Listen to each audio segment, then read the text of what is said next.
So this happened to me, Lucas, 35M, and honestly, even now I can barely believe how it all played out.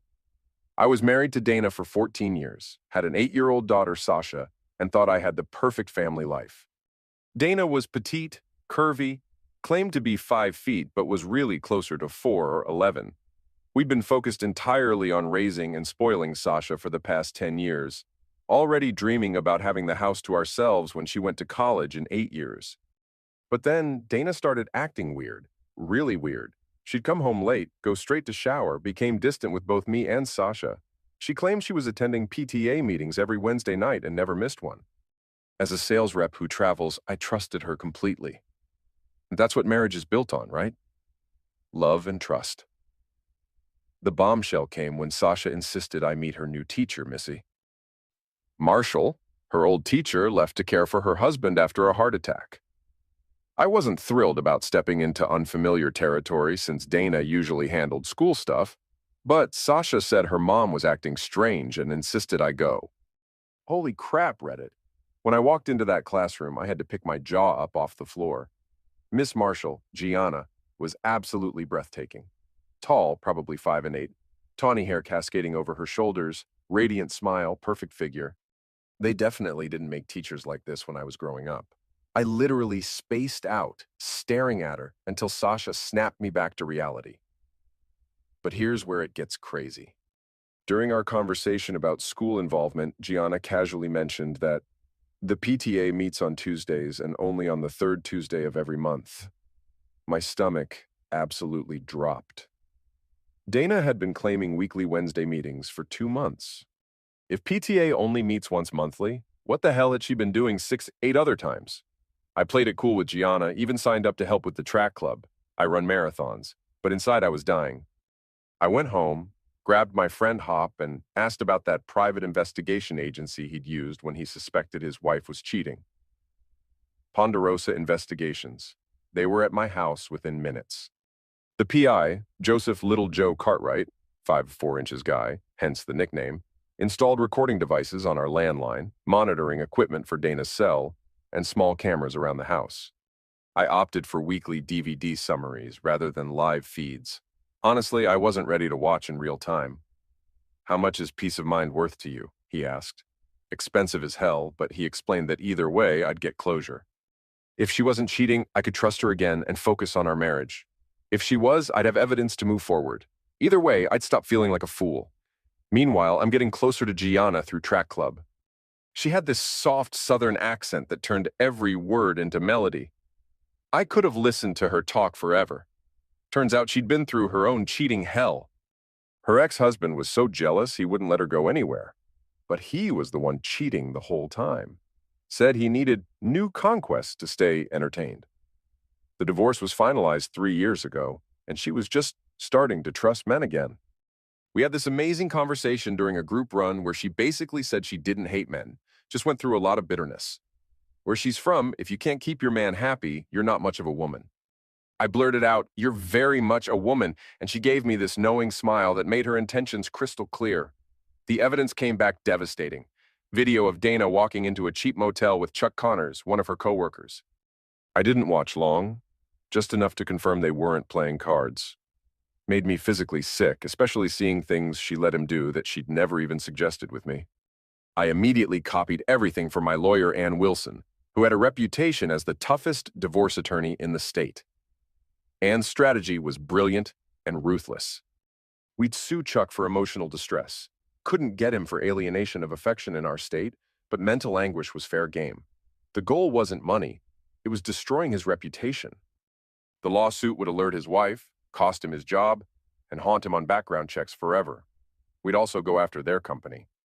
But we'd wait until after the divorce was finalized to file, ensuring Dana's income looked stable during settlement negotiations. During this time, Gianna and I are getting closer. We went to Pizza Hut with Sasha and her friend Beth. Felt like a real family outing.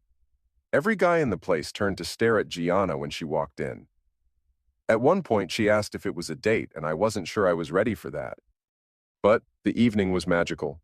We talked about everything, our dreams, our non-negotiables, fidelity, honesty, trust, what we wanted from life. Gianna's biggest dream was simple: to be a wife and mother. She explained that men often fixated on her looks, but once the novelty wore off, she became just another woman to them. They'd chase the next pretty face. She wanted someone who loved her soul, not just her appearance.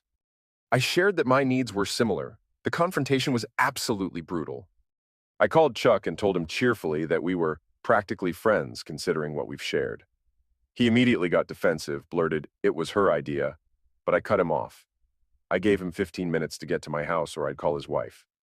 When Gianna dropped me off after our track club meeting, she kissed me goodbye. Our first kiss.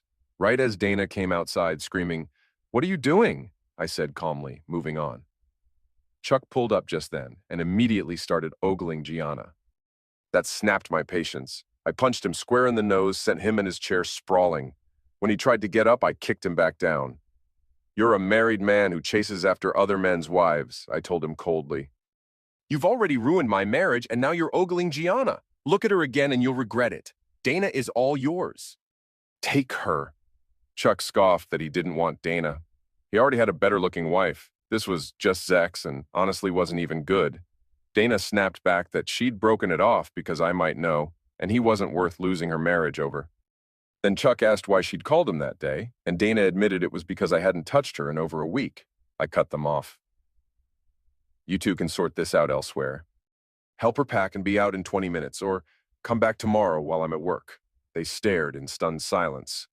Chuck refused to take her anywhere, but I made it clear she was his responsibility now, whether he moved her in with his wife or got her a motel. Dana broke down crying, begging for forgiveness. "I only love you. Chuck was a mistake." I felt old and insecure, and he made me feel desirable again. I asked if I'd ever made her feel unattractive. I'd always wanted us to grow old together, really loved her. She got defensive about my kiss with Gianna, but I explained that was our first kiss. We hadn't slept together, and I only met her because of Dana's lies about PTA meetings. I laid out the terms. Divorce papers would be served tomorrow. She could sign the amicable ones citing irreconcilable differences, or I'd file the nasty set with all the evidence. Either way, the house stayed with me. It belonged to my parents. We'd share custody of Sasha, and she could visit whenever she wanted. Dana begged, even suggested I sleep with Gianna for revenge so we'd be even. I told her Gianna and I were much more than just Zex. As soon as I was free, I was going to marry her. Chuck left quickly after that, and eventually Dana went to stay with her parents. The next few weeks were peaceful. I focused on spoiling Sasha and getting to know Gianna better. We agreed to wait until our wedding night to be intimate. Dana called constantly, but I ignored her calls while making sure she had access to Sasha whenever she wanted. Her parents called pleading with me to take her back, saying one mistake shouldn't destroy a family. I told them I deserved happiness too, and couldn't be happy with someone who'd cheated for over a month and might even be pregnant with someone else's child. The divorce finalized quickly. I sued Chuck for emotional distress. He and Dana both got fired. Chuck's wife divorced him, taking everything, and he disappeared from our lives. Dana became reclusive, living permanently with her parents. Gianna and I married and had 20 absolutely beautiful years together. She treated Sasha as her own daughter, and though we didn't have children together, it didn't matter. We were blissfully happy. She healed my broken heart completely. Then tragedy struck. I woke one morning to find Gianna cold and still beside me. She died peacefully in her sleep from a cerebral hemorrhage. The doctor said it was painless. She died smiling in my arms. I completely fell apart. Withdrew from everything, couldn't function. Sasha stayed with me for 6 weeks trying to help, but I refused to move in with her family. At 55, I was still healthy, but without Gianna, life felt meaningless. After Sasha left, I spiraled hard, drinking too much, eating too little.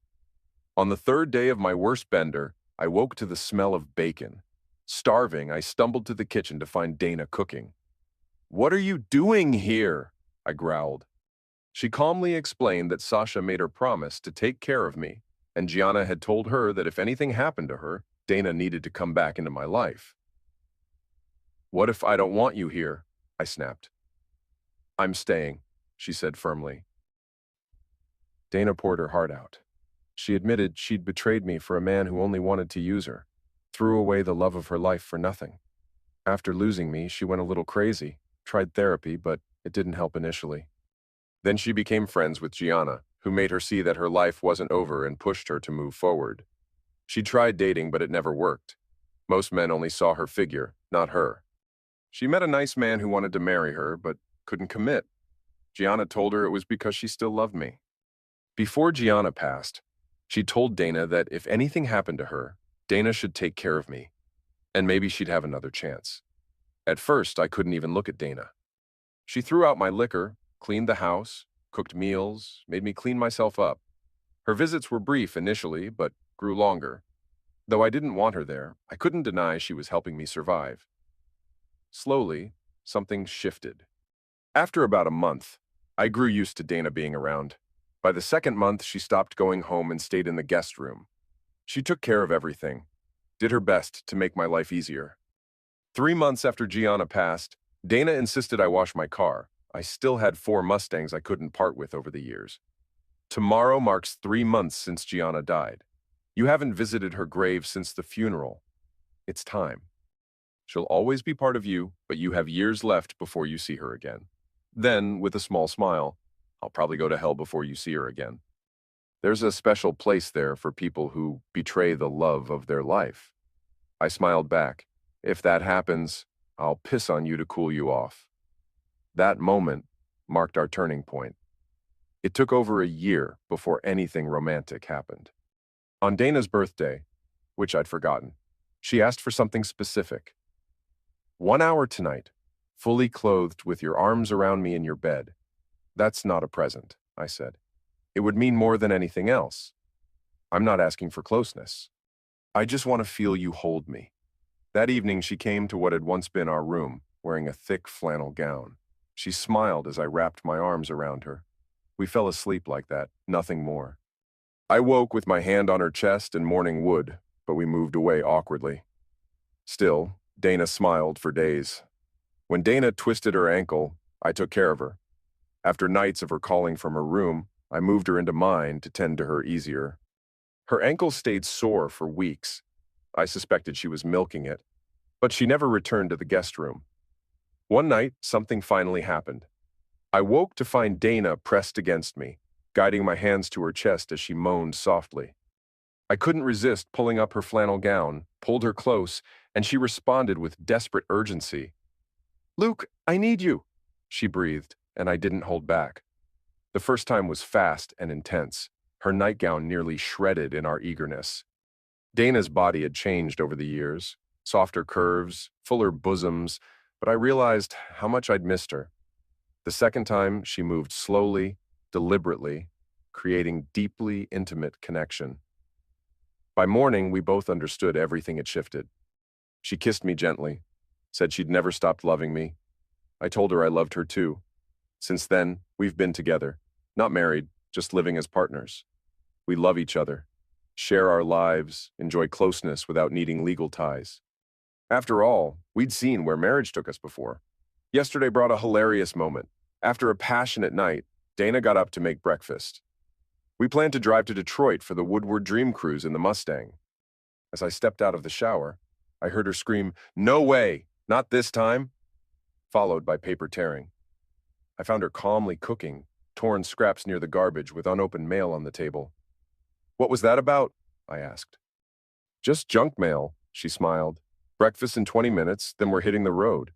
Later, I retrieved the scraps from trash and pieced them together in the basement. When I saw what it was, I laughed so hard I couldn't stop. It was an invitation for Dana to join the PTA.